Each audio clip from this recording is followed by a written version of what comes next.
I have a very special guest joining me now. It's Scott Ritter, none other than Scott Ritter. He's a former United Nations weapons inspector. He's former Marine Corps intelligence, author, analyst. He does everything, and I think he's the person to talk to about this. So, Scott, thank you for joining us. How are you?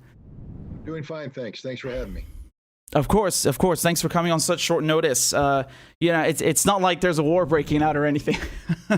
I mean, it isn't a laughing matter, though. This is very serious, and I just wanted to get your initial reaction on this limited operation or special operation that Putin called it in Ukraine's Donbass region. Well, first of all, there's nothing limited about this. This is an all-out invasion of Ukraine. We've already have reports of Russian troops taking the city of Mariupol. It's supposed to be the hardest fought. That's where the Azov battalion is. Less than an hour, the city fell. Russian troops have landed in Odessa. Russian tanks are pouring out of Crimea and pouring down towards Kharkov, and it's all over. I mean, this is a massive operation, and the Ukrainian military is not up to the task. Right now, I feel bad for these guys because they've been led to believe that they can fight the Russians. They've had NATO trainers there. They've received so-called lethal weapons. Those lethal weapons were in warehouses. Those warehouses are destroyed right now. I've just watched the explosions. They're gone. Any Ukrainian who tries to use a Javelin missile will be dead the second they try to use it. But they can't communicate. They can't move. They can't do anything. All they can do is surrender or die. That's the reality of it. This is an operation that will demilitarize Ukraine. Well, Putin, in his announcement, he said that it's limited, and he said it's just in the Donbass region. You said it's not limited. I was just about to show clips of explosions in Kiev or Kiev, however it's pronounced. I've been pronounced Kiev from now on. Right? Yeah. They differ from Russian to Ukrainian, right? So he's been saying it's limited. You're saying it's not. I mean, who are we supposed to believe here? Because the Western media, I mean, they said he's going to invade for a long time now, right? And even when he sent the so-called peacekeepers the other day, they called that an invasion as well. The White House called it an invasion. So it was the invasion 2 days ago, or is it today, or is it both? Look, I just I let the facts speak for themselves. You're going to see paratroopers in Kiev. They already have paratroopers in Odessa. Naval infantry has taken Mariupol, and the tanks are pouring in. Call it what you want. That's just what it is. That's the reality. He said it was a limited operation for Donbass, but he also said that they're going to demilitarize and denazify Ukraine. That means two things. One, the Ukrainian military will cease to exist. There will be no Ukrainian military when this is finished. And two, the Ukrainian government's gone because it's a Nazi regime. Not because I say so, but because President Putin has labeled it as such. And, this is a Russian operation. We in the West can sit back there and shake our heads, wag our fingers. It doesn't matter. The reality is made by Russia, and that reality is transpiring on the ground right now. Afterwards, we can dissect it and criticize it, et cetera. But, right now, I just let the facts speak for themselves. And the facts are Russia is overrunning Ukraine as we speak. Right. I mean, he said that those exact words, that he wants to denazify Ukraine. He said something along the lines of, "Your ancestors fought the Nazis. How dare you collaborate with them now or become neo-Nazis?" I didn't get the exact translation. We haven't had a proper one yet, but. Yeah, so what does he mean by that? It's not just the Azov battalion. It's beyond that. It's the entire Ukrainian military, as you said. Is that what's being labeled Nazi now? I don't want to denigrate the entire Ukrainian military. I'm sure that it's staffed by professional officers and soldiers who believe in the defense of Ukraine, but they've allowed themselves to be infiltrated by a radical right-wing nationalistic element whose loyalties are to a Ukrainian nationalist named Bandera, who fought on the side of the Nazis during World War II. Yep. They've torn down memorials to the Soviet liberators. from World War II, and instead they've put up monuments celebrating Ukrainians who fought for the 12th SS Panzer Division. SS Panzer Division. Yep. I mean, it doesn't get any more Nazi than that. And so, there's two categories of Nazis in Ukraine. There are those who are actual Nazis, and there's thousands of them. And there's those who tolerate it, who are facilitators of this radical right-wing hateful ideology. And, we in the West can sit here and go, well, come on, don't overreact. It's not that big of a deal. For the Russians, it's a huge deal. 30 million dead is a big deal. Yeah. This resonates with the Russian psyche in a way that no one in the West will understand or comprehend. So while there's a temptation in the West to say, this is just Putin exaggerating, this is Putin making a mountain out of a molehill, no, it's not. It needs to be taken seriously. It should have been taken seriously. I think there's a lot of people waking up right now understanding that maybe we should have listened more carefully to what the Russian president was saying. And had we listened and taken action, this war could have been prevented. But now it's too late. The war's on, and Ukraine as we know it is never going to exist again. Well, I mean, that SS division that you were mentioning, I know of it because they massacred a village in France, right? Oradour. A very, very powerful a poem. And of course, my grandfather fought in World War II, RAF. So that's always resonated with me. And the Russians lost much more than we did, Brits and Americans. So I agree with you. It's a much more potent thing for them. But when you say that this is all because, the West hasn't listened to Russia's demands or Russia's concerns, the big elephant in the room here is NATO expansion, right? Do you think, I'm just going to ask you very, straight up, very clearly, do you think that this could have been avoided if, Ukraine had come out and said, we're not going to join NATO, or the West had said, we're not going to accept Ukraine, and that's final? Yes, this war would not be happening if that had happened. You see, that creates room for a diplomatic settlement, because there's still a lot of problems between Russia and the West. But the big one, the one that was an existential threat to Russia, was Ukraine becoming a NATO member. Now, people are going to say, well, wait a minute. Even though the open door policy, Ukraine wasn't going to become a member for 10 years. That's what Germany was saying. This isn't going to happen for at least 10 years. So why the urgency? There's membership and then there's de facto membership. Okay, right now, what was happening in Ukraine was that NATO was pouring in billions of dollars of weaponry. They were sending in hundreds and thousands of trainers who were training Ukrainian military to become a de facto proxy of NATO. I mean, Ukraine had already been a proxy of NATO. They deployed troops to Iraq. They deployed troops to Afghanistan. They were training to NATO standards. Right. So from a Russian perspective, it doesn't matter if you're a NATO member, you're acting as if you were a NATO member. And therefore, Russia said, stop, cease and desist. We don't tolerate it. And they made it a red line. Now, in the United States, we've become accustomed to presidents drawing red lines and then ignoring them. Well, Putin drew a red line. There's no ignoring this. He's acting on it. And like I said, it's time for the West to wake up. It doesn't mean we surrender. I mean, the last thing anybody should do right now is say we're going to give Russia everything they want, because that's not how you react after something of this magnitude. You don't, let the tiger think he can eat everybody in the room, but you don't want to go to war either. There needs to be, the West needs to establish some serious red lines like the Polish border, the Romanian border, the Baltic states, and be prepared to defend them with force if necessary. And, the West is having a major wake-up call because NATO has allowed its military capability to rot for the last 20 years. The United States has been killing goat herders and kicking down doors in Iraq. We can't fight the war that's being that's taking place right now. What the Russians are doing is just stunning. The Russians are unleashing the kind of hell that a modern combined arms military is capable of doing. NATO's got nothing that can stand up to this right now. And this is a wake-up call to NATO. If you want to take on Russia, okay, but put on your big boy pants, put the dollars down, and rebuild your military. Otherwise, it might be time for you to think about maybe we need to listen to what Russia's saying, because Russia doesn't want to take over Europe. This isn't the Soviet Union.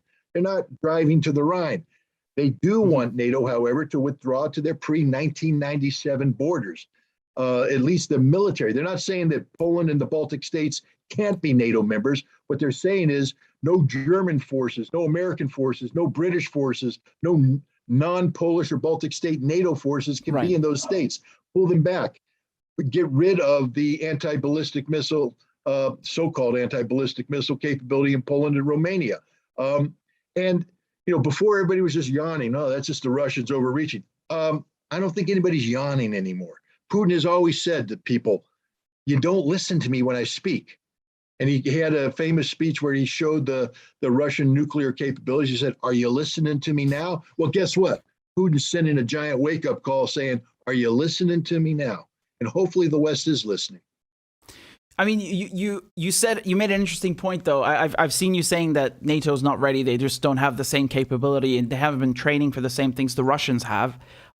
You said, though, that the West, I think this goes to the crux of the issue that Putin was talking about, because you said that the West must define the borders in Eastern Europe. I mean, Putin is saying that people in Eastern Europe and Russia should define their own borders. He was talking about how, Ukraine was basically Russia, and that it was created by Russia, and they're united and such. And he doesn't seem to think the same. He doesn't want the West defining Europe's borders, right? I mean, he doesn't want the West defining Slavic borders. He rejected, for instance, the effort by the European Union to dictate the outcome of the August 2020 election in Belarus. He opposed efforts by NATO and the EU to support Belarusian opposition figures. And what we've seen now is that he has permanently transferred the First Guards Tank Army to Belarusian soil. So he's guaranteeing that Belarus will be a Slavic state aligned with Moscow. And he's doing the same thing with Ukraine right now. He is terminating all pro-Western structures. I mean, if you're NATO one of these, or otherwise, he's the Nazis. All those hard, nationalistic elements that operate out of Lvov, they're gone. They'll either die, be arrested, or they're going to flee to Poland. I think we're going to see a large expatriate population residing in Poland for the next 100 years, because they're not coming back to Ukraine. It's over. I don't know how to be more definitive than that.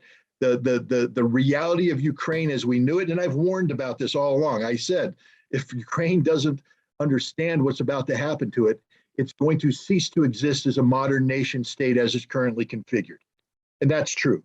It's done. And so, Russia is defining the Slavic borders. And we may see some action with the Transnistria region in Moldova, now that Russia is going to expand to into Ukraine. There are some I think there's some shared borders there, and that may become part of the greater Slavic family as well. But Russia's not going to dictate, for instance, the eastern border of Poland, or well, we got to be careful here with the Baltics. And this is why NATO needs to grow a spine right now, because there are some large Russian-speaking populations in the Baltic states that are being oppressed by the Estonians, the Latvians, the Lithuanians. And, Russia may feel emboldened by what's happening right now and seek to flex its muscle up north.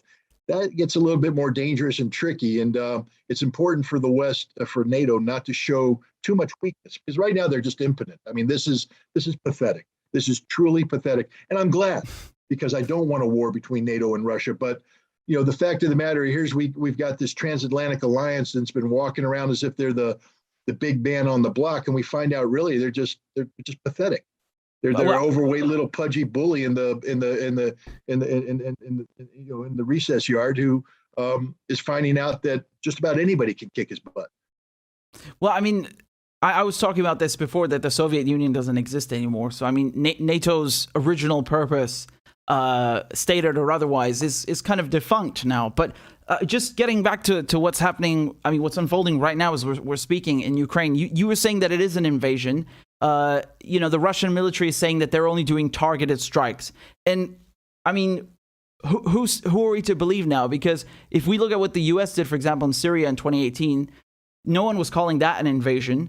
Obviously, it was to a much smaller scale. But I mean, the initial reaction wasn't to say immediately it's an invasion. There are many other things, drone strikes, other so-called precision strikes that have gone on in Pakistan, for example. No one ever said that the U.S. invaded Pakistan. Can we say that what's happening right now in Ukraine from the Russians is really an invasion, or it's just going to be limited strikes, and then they're going to keep their peacekeepers or whatever they're calling them in the Donbass? What do you think? It doesn't matter what I think. It's what the facts are, and the facts are unfolding as we speak. Meaning that I don't know. Nobody knows. We'll know sometime tomorrow. I mean, if the 76th Airborne Division lands in Kiev at the airport and drives its vehicles into Kiev proper to seize the government facilities, that's an invasion. Yeah, obviously. If Russian naval infantry are disembarking in Odessa, as rumors have it, that's an invasion. So we'll find out soon enough. Right now it's the fog of war. We simply just don't know. The thing I wanted to ask you about is the point of contention in international law, because the Russians are saying that they're recognizing LPR and DPR under the right to self-determination. They're using that argument under international law. And then the West and NATO are saying that Russia's violating Article 2, Paragraph 4, territorial integrity of Ukraine. How do you reconcile these two? Who's right in this case? Well, this is where international lawyers come in. I mean, we saw the same kind of, ridiculous discussion going on when the United States went into Iraq, as to whether it was an invasion or it was, a necessary operation to get rid of weapons of mass destruction. It was an invasion. It was an invasion. End of story. The Russians, of course, can't come right out and say we're violating international law. No nation's going to say that. Right. So they're going to develop a line of legalistic argumentation that paints what they're doing differently. They should be able to do it. I mean, look, Putin's already said that the government that's in Kiev is an illegitimate government. It came into power from a coup. He's used some very crafty language when referring to them, not as an official government, but as those who came into power from an illegal coup, et cetera. So by doing that, you eliminate legitimacy on the part of the Ukrainian government. And so what you have instead is a Nazi regime, an illegal regime, and maybe through an expansion of peacekeeping, it's necessary to eliminate that. I'll let the Russian diplomats and lawyers twist this any way they want to. But I think if we're going to condemn the United States for violating international law through the invasion of Ukraine or of Iraq, we have to be consistent. It doesn't mean that Russia's evil, doesn't mean anything. It just means that international law it doesn't know how to deal with an institution like NATO.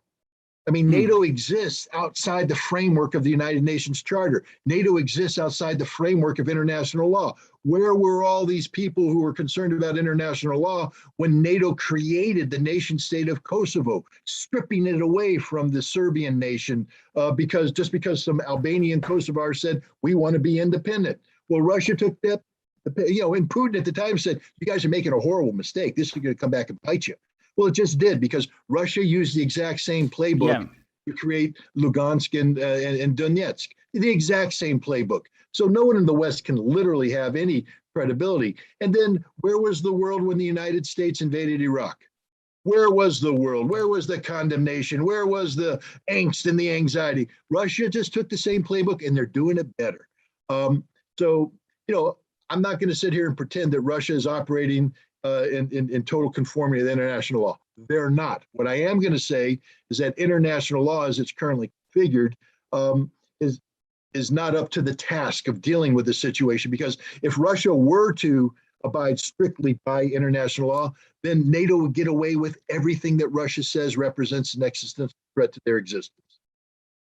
And Putin is saying he's saying that our objective is not to occupy Ukraine. Do you believe that he's right?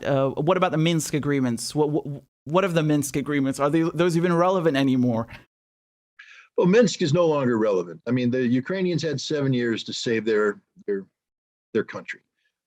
They opted out, partly because the United States, Germany, France, Great Britain didn't put enough pressure on them, and indeed, in the end, took the Ukrainian side, saying that, well, Minsk is unfair. Well, then you shouldn't have signed it. But the bottom line is you needed to implement Minsk. It was only too late. I mean, watching Tony Blinken speak before the United Nations Security Council, and we are pushing the Ukrainians to implement Minsk. Well, the Ukrainians turned around and said, we're not going to do it. Okay, you made your bed. Now you got to sleep in it. That means that you don't exist anymore. Minsk is gone. Now that doesn't mean that there can't be a new Minsk afterwards. I mean, when this is all said and done, I do believe that the Russians don't want to occupy Ukraine. That would be a disaster. Mm-hmm. The last thing the Russians want to do is create the legitimacy for an insurgency. They're going to terminate this government. They're going to demilitarize Ukraine, and then they're going to put in place a new government that will create a new military that is more along the lines of the Belarusian military, meaning that it will cooperate with the Russian military, etc. But Russian troops will secure the Ukrainian border for a while, but they're not going to occupy Ukraine. I believe that, because that's not in Putin's interest. But Ukraine is not going to exist like it currently exists. That Ukrainian ambassador to the UN raising hell and havoc right now, he's gone. Right. He represents a dead government. That government's gone. There will be a new government, a new constitution, a new conception of what Ukraine is. And what Ukraine will be is part of this, it'll be a Slavic rump state that is subordinated to the will of Moscow, much like Belarus is. Well, what do you think is going to happen next? I know this is pure speculation, but just given the situation that NATO is in, the state that it's in, we do have still 5 countries surrounding Russia, 5 NATO countries. Someone might ask, what's the point of just going after Ukraine? You're already surrounded. It's too late. Do you think that Putin is just trying to create leverage in order to get NATO, not just to forswear Ukraine, but to, as we mentioned, to not deploy NATO troops in the neighboring countries? Do you think that that's the goal here, is that I'm going to take control of this border area now until you back off? The goal is set forth in 2 draft treaties that Russia provided the United States and NATO back in December. That's the goal. Yeah. I mean, there's no secret here. There's no mystery. There's no, what is Putin thinking? It's not, first of all, let's stop talking about what Putin's thinking. It's about what Russia's thinking. And Russian national security interests require that Ukraine cannot be a member of NATO. Now, Ukraine had an opportunity to become a neutral state. They opted out of that opportunity. Now they're going to become a pro-Russian rump state. But they're never going to be part of NATO. And that is the new reality. The other reality, I think there's going to be 2 realities that emerge from this. One, I think that this military operation is going to be over in less than a week. I think it's going to be one of the most decisive military victories in the history of modern warfare. Why do you think that? Because the Ukrainian army can't fight and the Russian army is vastly superior. The Russians have a plan, they're acting on it, and it's unfolding at lightning speed. So this is going to be over in less than a week. That's my opinion. Now, you can call me back in a week when the Russian army's bogged down outside of Dnipropetrovsk and the Ukrainians have launched valiant counterattacks surrounding the 20th Combined Arms Army, taking thousands of Russian prisoners. Okay, then I'll eat my tie. But I don't think that's going to happen. Right now, as I've said, the Ukrainian military can't talk. All their communications are jammed. All their command posts have been destroyed. The soldiers are cold, alone in the field, and surrounded. And they're either going to die or they're going to surrender. That's what's happening right now. We're either seeing a lot of dead Ukrainian soldiers or a lot of surrendering. And I'm betting you a dime to a dollar that Russia's going to process far more prisoners of war than they're processing dead Ukrainians. It's over. And because this is going to be such a decisive, one-sided battle, NATO is going to wake up to the fact that, we can't talk about military confrontation with Russia. We can talk about defending ourselves, but we need to recognize that in order to challenge Russia, we will have to spend hundreds of billions of dollars that we don't have. We don't have. NATO has stopped spending money on defense. And the other thing they're going to realize while this debate about rebuilding their military capability is unfolding, these sanctions are going to be kicking in. And some of these sanctions are going to target, Russian gas. If they shut off the SWIFT banking system, as soon as they shut off SWIFT, Russia shuts off gas and oil. That's something I wanted to ask you about. It's all over for Europe at that point. I wanted to ask you, what do you think the military response, but also the they like to call it non-military, the sanctions? What is the response going to be now from the Biden administration, from NATO, and the West in general? They certainly are not going to start sending U.S. troops there, are they? No. I mean, you hear some ridiculous talk about, from the Ukrainian ambassador about NATO invoking Article 4. And, and he wants NATO to come to the rescue, even though they don't get Article 5 protection, the collective defense. Article 4, they could deploy NATO troops to protect a friend and ally. Just not going to happen. NATO is going to realize that to rebuild their military is going to take a lot of time and a lot of money. While they're having that discussion, though, they're going to be implementing additional sanctions. There's no doubt in my mind that tomorrow or today, we're going to see a tremendous number of very serious sanctions being imposed. And given the gravity of the situation and the decisiveness of the Russian action, I think we're going to, the SWIFT, shutting down SWIFT may be on the table. It's a suicide pill, though. If you shut down SWIFT, you're going to collapse the global energy security. The oil prices are going to go through the roof. Energy prices are going to go through, and Europe's going to shut down. Their economy will collapse. I think you're in Vienna, Austria, right? You see the UN behind me. Yeah, 90% of Austria's energy comes from Russia. It does. Good luck. Your power plants are going to shut down, and you're going to be living in the dark. It's going to be the cold ages. Germany's going to freeze. The winter ain't over. And then it's not just that. People say, well, it's only 40%. Well, I mean, you take away 40% of capacity in a Western-oriented economy where everything operates on a razor-thin edge of efficiency. There is no fat in the West. They produce things, they bring it to market, and they put it on the shelves, and it's sold. And then they produce it again. If that system gets disrupted, supply chains break down and nothing works. Nothing's going to work in Europe very soon if they implement these sanctions. And Russia has been preparing for this for years. They've lowered their debt. They've built up their reserves. They have gold reserves, foreign reserves. Their sovereign fund is vibrant. And they've started working with other nations to have economic relations that bypass SWIFT. So it's just the West that's committing suicide by doing this. And so I think Russia will be able to wait out the sanctions. And the interesting thing about Europe is there's all these democratically elected officials right now who are destroying the economic well-being of their constituents.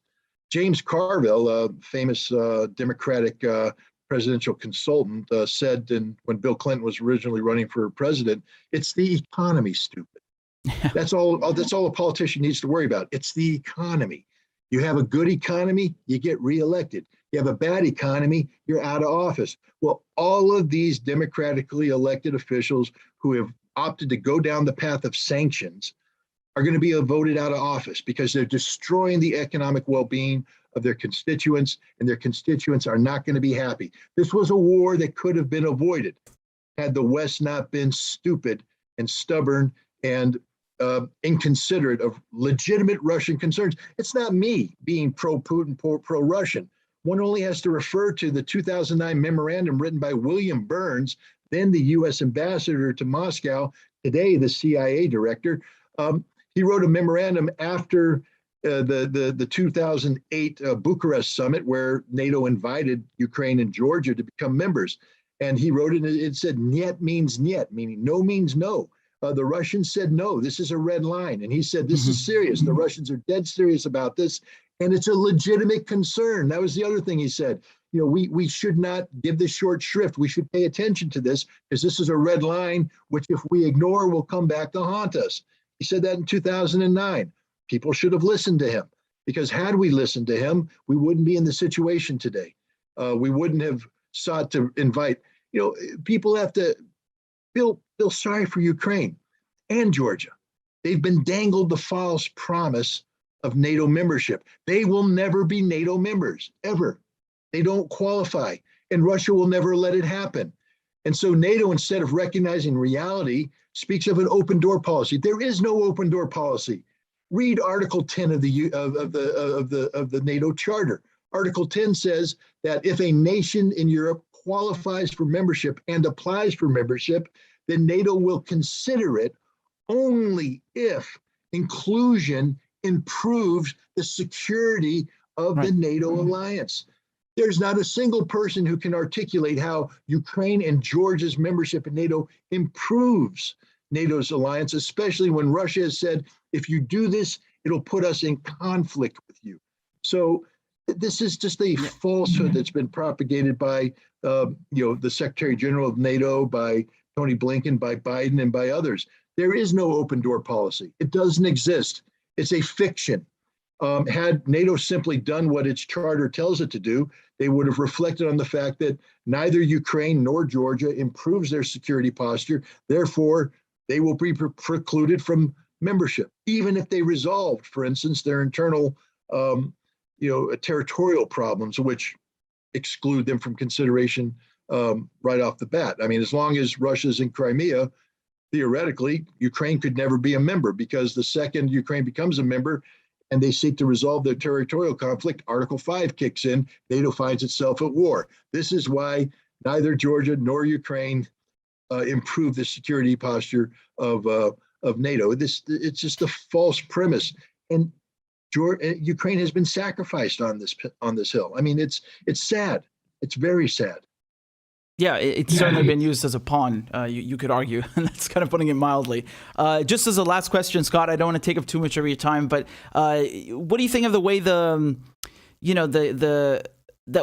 NATO has been, interacting with the world? Because honestly, if you look at the most recent accomplishments, it's provoking a Russian incursion, invasion, whatever you want to call it, into Ukraine. We'll see in the morning.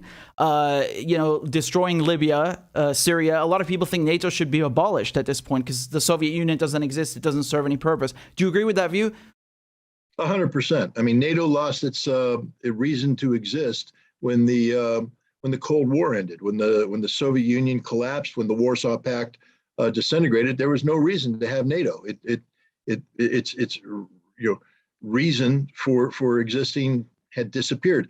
But instead of recognizing this and doing the right thing, and abiding, for instance, by the promise they gave to Gorbachev, the Soviet president, that Gorbachev said, guys, never forget, I got 400,000 troops in East Germany, and I can stop German unification on a dime.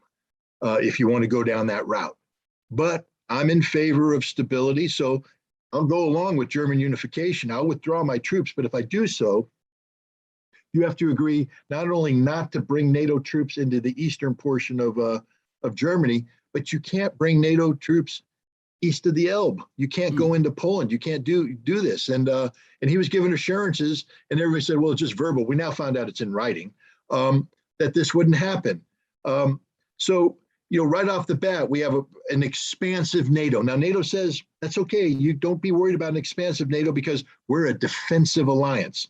Really? Then why did they bomb Belgrade in 1999? There was nothing defensive about that. That was offensive military action against a Slavic state. Why did they Why did NATO send a training mission to Iraq in 2004? Why did NATO members participate in the illegal invasion of Iraq in 2003? They say, well, it's just a training mission. No, it's a training mission in an occupied state that was occupied, from an illegal war of aggression. So you're facilitating, you're legitimizing an illegal war of aggression. That's what NATO did. Why did NATO go into Afghanistan? What business is Afghanistan of NATO's? None, zero. And what did NATO do to Libya? Offensive, aggressive military operations. But it's not just these examples. It's a transatlantic organization. Why then did they start a partnership in North Africa where they were seeking to expand their sphere of influence? There's a word we're not allowed to use in North Africa. Why did they set up offices in the United Arab Emirates to create a sphere of influence in the Persian Gulf? Why are they talking about a North Atlantic Treaty Organization operating in the Pacific to create a sphere of influence to counter China? They're not a defensive organization. It's an offensive-minded, expansive organization with a proven history of carrying out regime change operations in countries they view as a threat. Who is the number one threat to NATO today, per NATO's own words? Russia. So, NATO not only has no reason to exist, NATO is a suicide pill for Europe. And it's high time Europe recognizes that. And I think one of the byproducts of this current crisis, this debacle, this tragedy, whatever you want to call it in Ukraine, because there's nothing good about it. I mean, I'm happy the Nazis are being kicked out and that, but there's nothing good about what's happening. This is a human tragedy of a horrendous scale. But the one thing that can come out of this is maybe Europe will wake up that there is no legitimate reason to continue the NATO alliance, and that maybe people like Macron can start putting forward this concept of a new European security framework that respects Russia's spheres of influence. Well, Scott, you put it very meticulously. Thank you for coming on the program on such short notice. Ladies and gentlemen, that was Scott Ritter, former UN weapons inspector, former Marine Corps intelligence officer, author, analyst. And I will put your Twitter up on in a second, and so people can go follow your work online. Thanks so much, Scott. I really appreciate it. Thanks for having me. Have a good one. Bye-bye. Bye.